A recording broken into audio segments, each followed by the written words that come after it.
बिस्मिल्लाहिर्रहमानिर्रहीम। आज का जो हमारा टॉपिक है वो है इलेक्ट्रिक फ्लक्स। इलेक्ट्रिक फ्लक्स क्या है?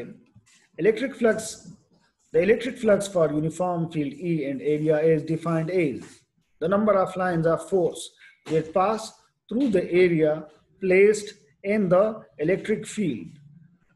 अगर हम इलेक्ट्रिक फील्ड में एक सरफेस को रखते हैं तो वहां से जितनी भी लाइंस ऑफ फोर्स पास होंगे तो उसको हम क्या कहते हैं? उसको हम इलेक्ट्रिक फ्लक्स कहते हैं। एक चीज जहन में रखनी होगी कि यहाँ पे जो वेक्टर हम लेते हैं उसको हम वेक्टर एरिया लेते हैं और उसका जो मैग्नीट्यूड है, यू नो दैट कि वेक्टर क्वांटिटी का मैग्नीट्यूड भी होता है और डायरेक्शन भी होता है। तो A is a vector whose magnitude is equal to the surface area। यानी वहां पे जो surface area है तो वो उसका क्या है? मैग्नीट्यूड है। and whose direction is normal to the surface area।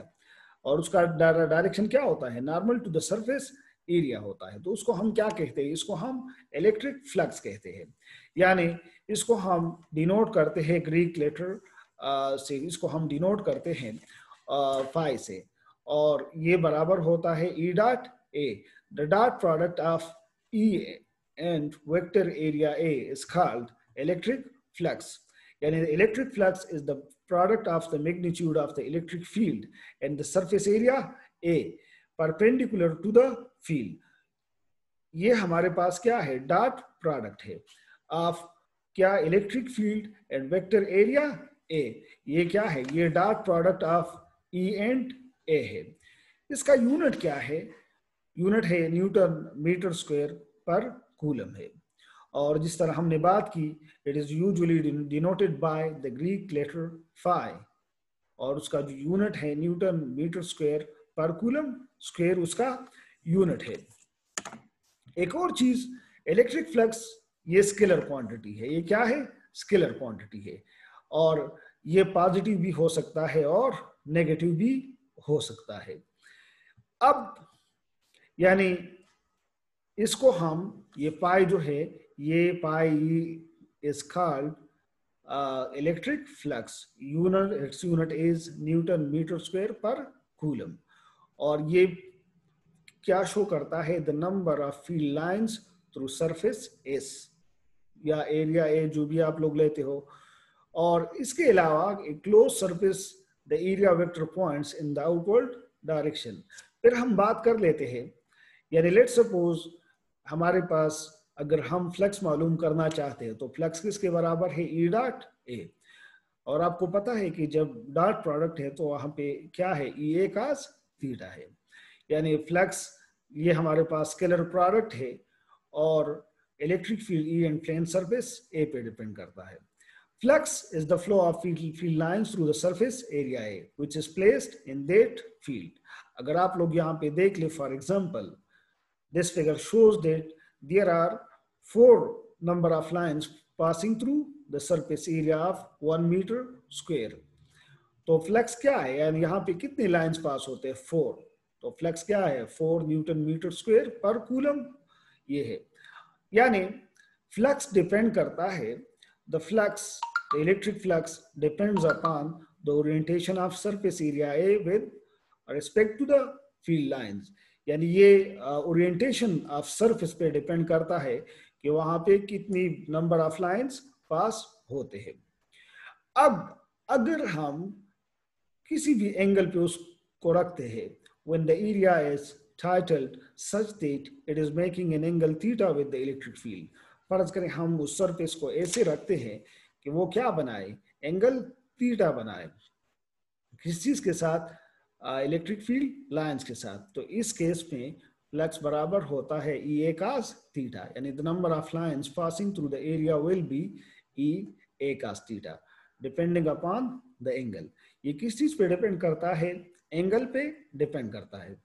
अब हमारे पास यानी कब नंबर ऑफ लाइंस ज्यादा पास होंगे और कब कम पास होंगे, तो ये डिपेंड करता है किस चीज पे, कि वो किस तरह वो पड़े। फर्ज करें, लेट्स सपोज हम, यानी मैक्सिमम फ्लक्स कब होगी? If the surface is placed perpendicular to the electric field such that surface area A is parallel.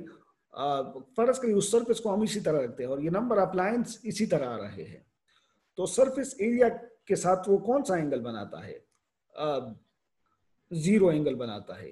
तो उसी वक्त हमारे पास then maximum electric lines of force will pass.